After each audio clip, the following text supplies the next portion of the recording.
Reikia kalbėti iš esmės, kritikuoti, tai argumentuotai kritikuoti, o dažnai visą laiką konservatoriai kritikuoja socialdemokratus, kad jie paliko tokį palikimą, kad nebuvo tiek pinigų kaip Estijai sukaupta, viską ir, reiškia, tai aš jiems sakau, aš paskaičiau stenogramas, kada tvirtina 8 metų biudžetą, tai Dagys kalbėjo, kad čia geriausias biudžetas iš visų, nes Kirkilas nusileido, socialdemokratai buvo mažuma ir jos palaikė konservatoriai, tai jie ir diktavo šitą dalyką.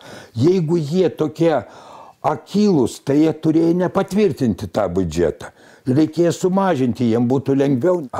Žinoma, Kirkilo vietoje aš atsistatydinčiau, jeigu aš būčiau ministrų pirmininku ir man per jėgą pirštų tokius dalykus, kurie prives prie, kaip sakant, biudžeto deficito ir prie tokios, tai žinoma, aš geriau atsistatydinčiau, tegul jie tada, ką nori, tą daro.